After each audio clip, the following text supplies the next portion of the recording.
Hey, and welcome back to part 3 of our VA First Time Homebuyer Bootcamp through Moving the Military. As you know, my name is Dina Watson, and I am the co founder of Moving the Military. We are a nationwide education platform for not only the agents who are working with service members, but service members and families themselves. Our number one goal here is education and giving back value to you guys so that you understand the process of everything related to real estate before you actually have to get into the process. So, as you know, I'm licensed in the state of Tennessee. That being said, this particular conversation today is going to be a general conversation. Every single state and locality has slightly different ways that they work through transactions in real estate, slightly different things that are expected versus not expected. So today, I'm going to go over an overview for anywhere you would move in the country. So we're going to talk about just the process of buying a house, not specific inspections you might need or any of that. Now, that being said, as you know, we have a nationwide vetted and approved network of real estate agents and mortgage lenders that after 15 years in the business working with military, Matt and I, my business partner, have really scoured every single base that there is in an effort to find someone at every single base that we could put our stamp of approval on as being someone we would recommend our clients to. So, knowing that if you have local questions or if you have state specific questions, we are happy to be the conduit and the connector for you. So, reach out, write back to me in an email, send me a text, smoke signal, whatever, find us on the socials. We're happy to connect you with one of our pre-approved and pre-vetted real estate agents. The consultations are free, so you don't actually have to pay anything to talk to somebody, but we're happy to help you however we can. So today we're going to go over the actual process for buying a home. And the reason we're doing that is because I'm a firm believer that fear and anxiety are the two biggest things that we see in the home buying process, especially with military service members. The reason for that is because uncertainty and unpredictability creates anxiousness in people.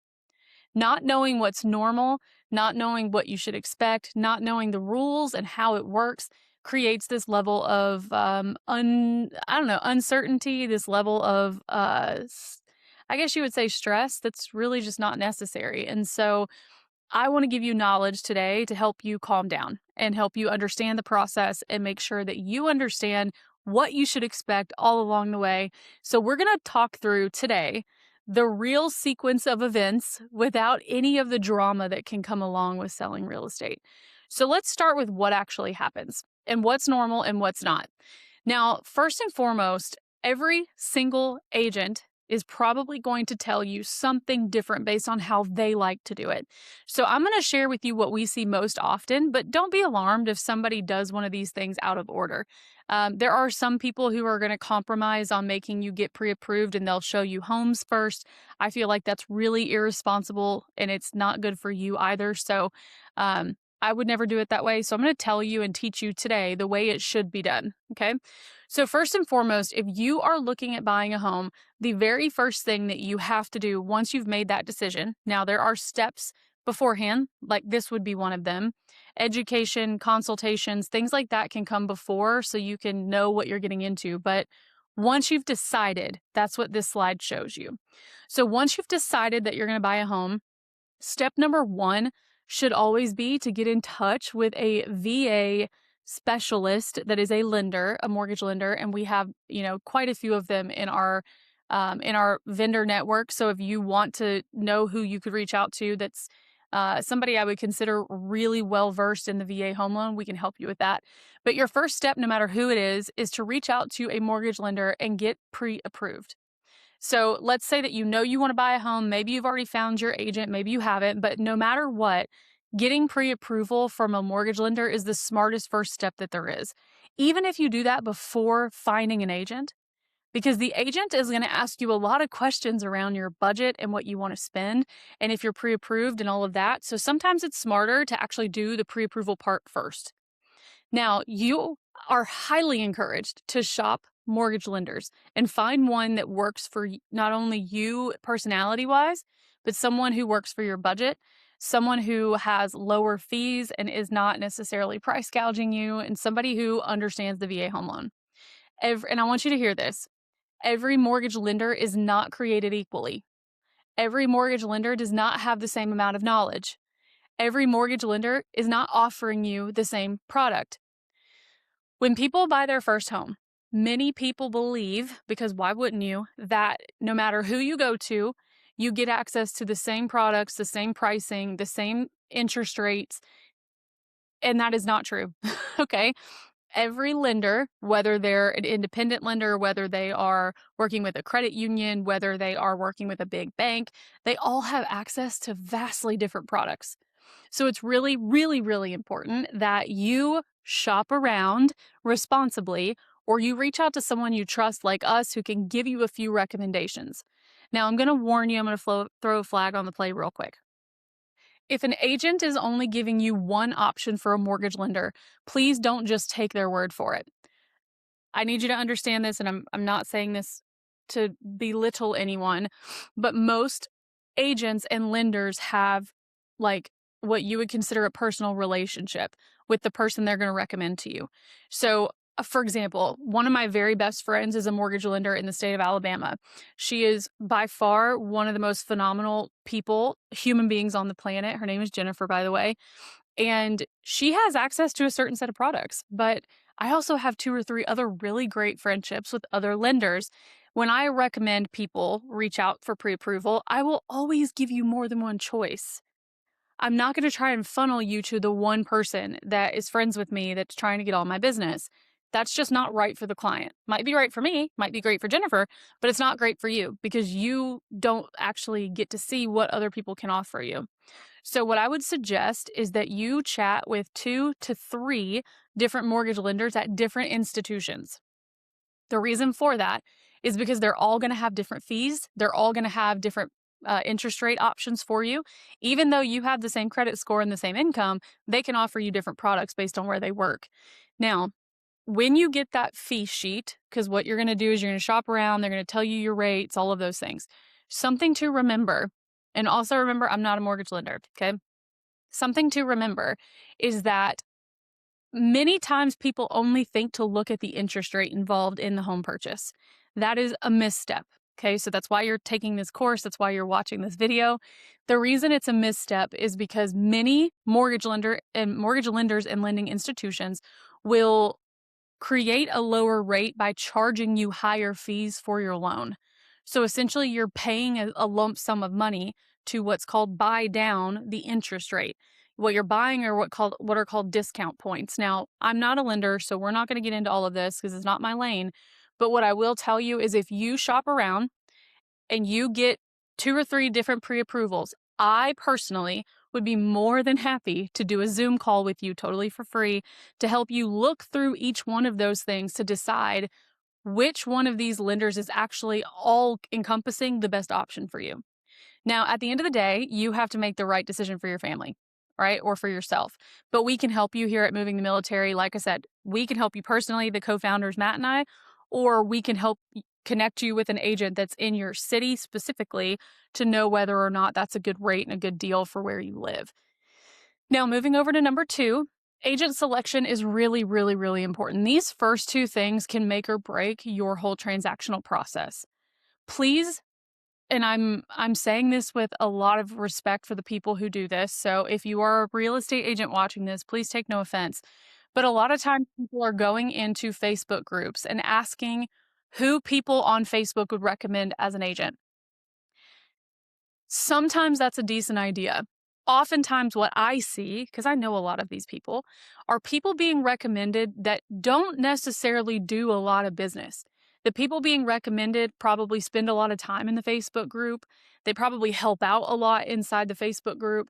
They might be a military spouse that everybody knows that just got their license. So, who you choose as your realtor and who you choose as your lender are the 2 most important decisions you will make. You need to interview these people. And I'm going to do another series that will talk about like the 10 questions you should ask each person, because I also want you to remember that a really great real estate agent is a salesperson, meaning they should be able to sell you on using them. Okay. So check in with them, how many years of experience they have, how many transactions do they do per year on average. because someone could have 20 years of experience and only do about 3 to 4 transactions a year. That's actually not a lot of experience, and those folks don't really have the ability to keep up with trends in the market, mostly because they're not working in the market very often. And I will say also that about 4 to 5 transactions a year is the average in our country for how many homes a real estate agent will sell. You're looking for someone who is 3 to 5 times or higher the average. Those people have usually decent reputations in town. They have a lot of vendors that they could work with. They know how to navigate tough, crazy situations that may come up. When you deal with someone really inexperienced, I need you to remember this, or someone you find in the Facebook group. You are trusting this person, this random stranger that you've never spoken to or interviewed. You didn't shop around for an agent. You didn't take a selection from some or a suggestion from someone that you trust. You're trusting the largest amount of money you will ever spend with this human being. You need to know who you're trusting that money with. Um, I've been in real estate for 15 years, so I'm going to tell you a tiny bit about my own personal situation just so you understand where I'm coming from. I've been in real estate for 15 years. March of 2026 will actually be my 15th year. And in that time period, my team has sold over 750 transactions. So I have seen the insides and the outsides of almost 1,000 at this point transactions. I have also professionally coached real estate agents around the country for almost a decade. And in that time, I've held about 6,000 hours of one-on-one coaching conversations with realtors around the country. I can tell you that not every agent actually understands how to navigate these things. And I'm telling you that, and I'm harping on this because the stress in the speed bumps or roadblocks that happen in transactions, a lot of times are the agent's fault or the lender's fault for not knowing how to navigate those things before they even happen. So when you're going onto Facebook and you're asking for suggestions, you could be getting someone who sells as much as I have, or you could be getting someone who is just a really cool person and they get recommended because they talk to a lot of people and they don't sell anything. That's a scary place to be whenever you're trusting this person with the largest asset you're going to have. So please, please, please, I'm here to help. Like, I have no problems doing consults with you myself. I have no problems interviewing agents that you find on Facebook groups and telling you what I think. I've got no problems helping you. That's half the reason why we built this platform. So now, once you find an agent, the next thing you're going to do is you're going to start looking for a property. If you find an agent that's really great, they'll do what's called a strategy session with you where they figure out what you're looking for, and then they figure out how long you're going to be here and help you come up with a plan for what types of homes you should be looking for. Now, I talked a lot about this in the previous sessions, so I won't harp on it here. But number 3 is your home search. Okay. Of course, once you find the house, you're going to make an offer. And this is another place where having a strong agent who knows how to negotiate is really important, because some agents will just say, hey, what do you want to pay? You willing to write an offer for full price? All right, perfect. I also need you to remember that majority of real estate agents are paid on a commission-based compensation. And what that means is the higher the price of the home, the more money they make. So I'm not telling you that agents are doing anything shady by any means. Sometimes the best deal you can get is paying full price. But what I need you to remember is that if the agent is not trying to negotiate down the price or trying to get you better terms or trying to get your closing expenses paid or something, you need to pump the brakes. Another thing to know, about a year and a half ago, the National Association of Realtors and the Department of Justice settled a lawsuit. Okay, I'm not going to get into the lawsuit, it's really not important, but a couple of things to know that is important to you is in that lawsuit, one of the things that came out of that was that sellers are now no longer required to pay for a buyer's agent's commission. Because for all of time, 100 years, right? When an agent sold someone's home, the seller was usually the one 99% of the time who paid for your buyer's agent. That is now not the case. They don't have to. They still can, but they don't have to. So you need to have an agent who understands this dynamic and can negotiate their own compensation from the seller, because if not, you will be left paying it. Someone has to pay your agent. And what it says in most contracts in the country is that the buyer is responsible for the commission for the agent, but that the seller can issue what are called concessions meaning the seller can give you a lump sum of money towards paying for your closing costs, the compensation for your agent, all these different things. Every agent's going to get into that with you based on their state laws, but I just need you to know it's a thing. So once again, if someone you've selected or talked to hasn't brought these things up at this point, you need to pump the brakes and ask those questions. Now, once your offer is accepted, you'll go into what's called escrow or pending status. That's where you're doing all these home inspections. Some areas you would do a home inspection, a well inspection. You might have a septic tank that you want to do an inspection on. In our part of the country, radon is a big deal, so you want to do a radon inspection. There's all these different things that could be in the inspection window. Once you're under contract, you usually have so many days to conduct your inspections. And once you get done with that, you decide, do you want to keep moving or do you want to terminate that transaction? Now, let's assume that all is well and you want to keep moving. You're going to spend about 30 to 40 days going through the escrow period. You're going to work primarily at this point with your lender. So once the buyer has selected a home and is under contract, majority of the work goes towards inspections and the lending side. So your agent is going to be there working you through that process, but you're not going to spend as much time with that person as you did during your home search. That's totally normal. So you're going to go through, you're going to have to turn in a whole lot of documents. So make sure you've got your taxes, you've got your pay stubs, you've got your bank accounts ready to go, like all these things, okay? Here's something that's really important. Please disclose everything during your pre-approval process. If you pay alimony or child support, don't hide that. If you have an extra bill that you forgot, try not to hide, don't hide anything. Because I've seen many times where people forget or omit things during their pre-approval process. And when they go through closing and start verifying everything, they actually are not qualified for the home because there were other things involved that weren't considered when they did the pre-approval. So make sure that you're sharing everything with your lender. They need to know all of that. So here's, in a nutshell, the 6 parts to buying a home.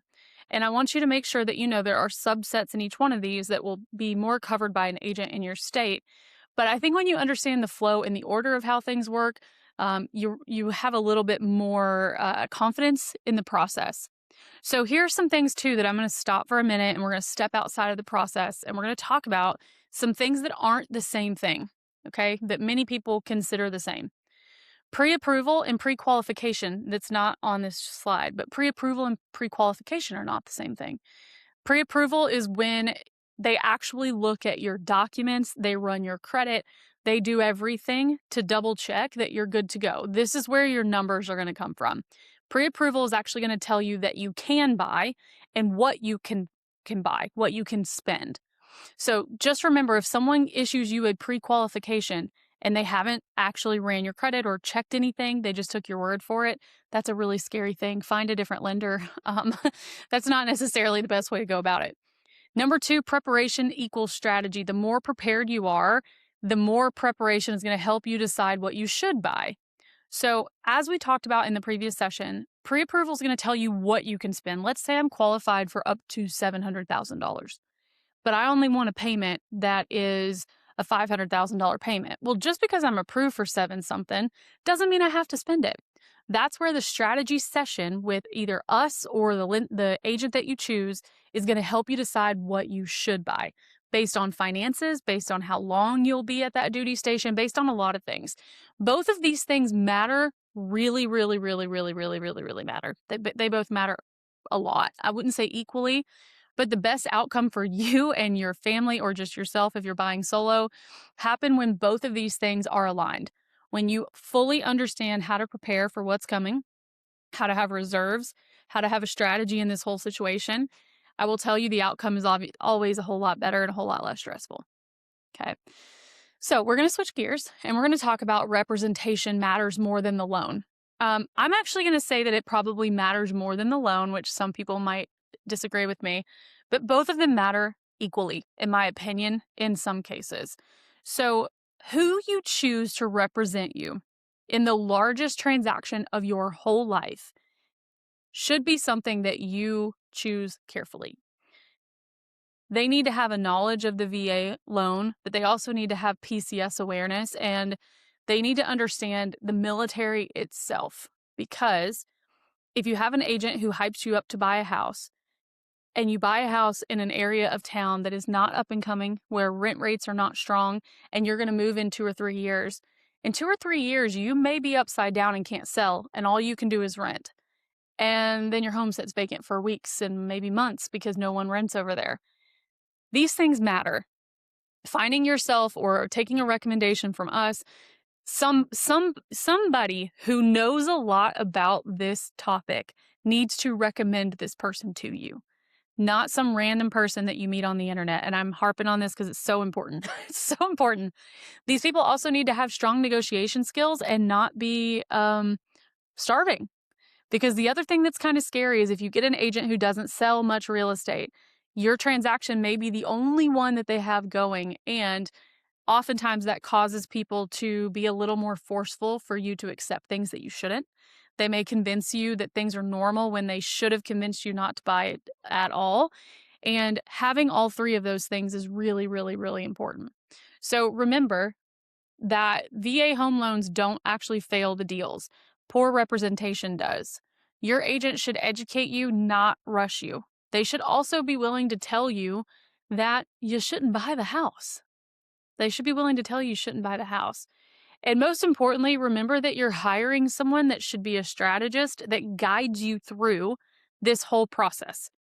You don't need to hire an agent that's just a door opener.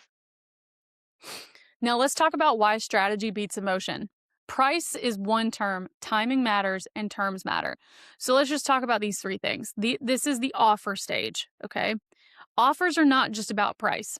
Offers are about positioning as well. Offers are about convenience sometimes for the sellers. Your offer is not just the best price. Let's say, for example, I was working with you, and something that was really important to you was that you didn't have a whole lot of money that you could spend out of pocket, but the payment was never going to be the problem.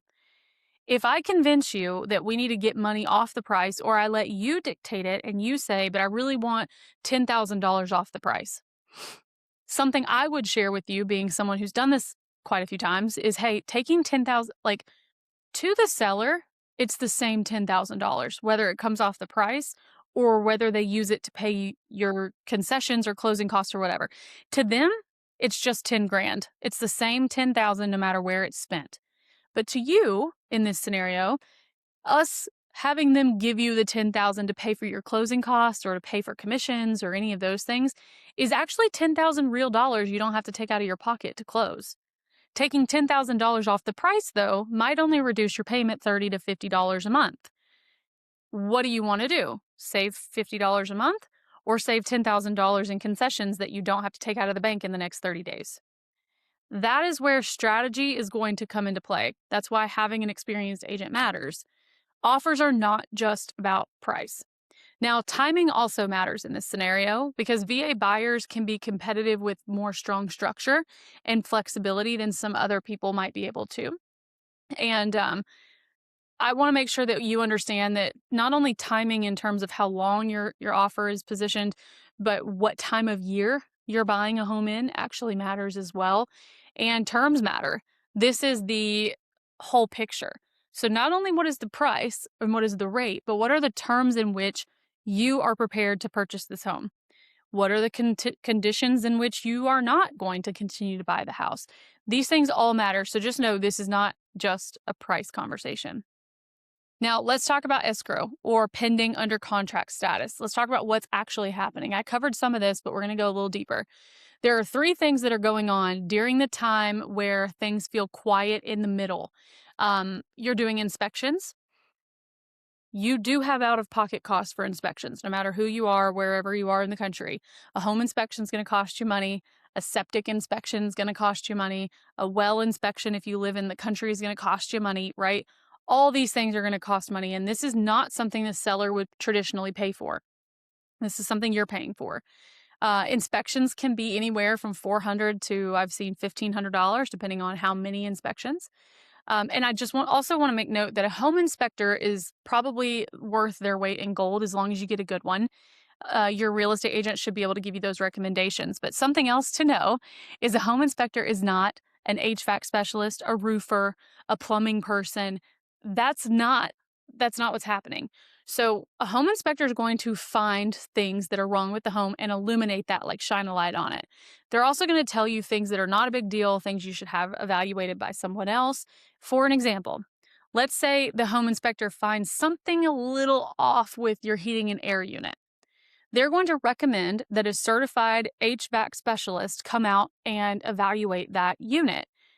Now, one might think that the home inspection being $400 covers all of these other things. Maybe the home inspector finds something wrong with the roof and a roofing professional needs to come out. Each one of these people may have a different fee to do inspections. So please budget for that. The last thing you should always do is have a certified, licensed, if that's required in your state, home inspector re-inspect the property after negotiated repairs are completed. Your real estate agent should not be, and actually legally cannot be, the one who tells you whether something was fixed to standard or not. They just can't. So having a home inspector or a contractor come back out when everything is fixed and tell you yes or no is really important. The other thing that's going on during this time is the appraisal. An appraiser is not an inspector. The appraiser is just looking at price and is this a fair price for the property? The other thing they're looking for is basically, is there anything about this home and the condition of this home that would deteriorate the value of the property? So, for an example, let's say that the back deck is totally rotted out. An appraiser might give the home value, meaning they'll say it's worth what you're paying for it, under the condition that the seller replaced the deck. Now, inspection items are not required. So going back to the home inspection, you can ask for whatever you want, but that doesn't mean they have to fix it. That's a negotiation point, which is why having a strong agent matters, right? The appraisal conditions, is what they call them, are non-negotiable. In order for the loan to close, these conditions have to be met. So let's go back to the example of the deck that's rotted. If the seller refuses to pay it, it's still a condition of your loan, meaning there's a conversation that needs to be had because someone has to pay for it. The sellers in some states are not required to fix anything or disclose anything. For example, North Carolina is what's called a caveat emptor state, which means buyer beware. Caveat emptor means buyer beware. All that means is that it's the buyer's responsibility to find out whatever they want to know about the home. The sellers do not, under law, have to disclose anything to you. Now, every state is not like that. So depending on where you're buying, these two things are going to be more important than some other times. So I would never buy a home, though, without a home inspection. Never, personally. You do what you want. The third thing that's happening is with your lender. They're actually processing your loan. You're going through stages of approval. They're asking you for verification of things. The quicker you can get things back to them, the more on track your transaction stays. If a lender asks for something and it takes you a week to get it, please understand you could be delaying your closing a week. And the sellers don't always have to agree to push it back, okay? So as fast as you can possibly get them what they ask for, the better. The escrow or under contract period is not a passive time frame where you just sit there. This is very active. It's where questions are coming up, and if you're not prepared, there becomes this like level of panic involved. So please don't think that once you find the house, that's all there is to it. Now, let's talk about inspections in general. Inspections are meant to be information on the property that you're buying. They are not meant to kill the deal. In some states, inspections are optional for a seller to entertain. Like I said, North Carolina, the seller does not have to fix anything. So remember this, homes are not perfect. Even new construction homes are not perfect. Inspections inform decisions, and not every issue is an urgent issue. Inspections always going to report back to you, and sometimes things look scary, but the goal underneath is not perfection. Now, I want to end with this, okay? Remember that this whole process, you're going to be guided through this with somebody, hopefully, that knows exactly what they're doing. Please, please, please make sure you're choosing wisely. I hope this was helpful, and I'll see you on session 4.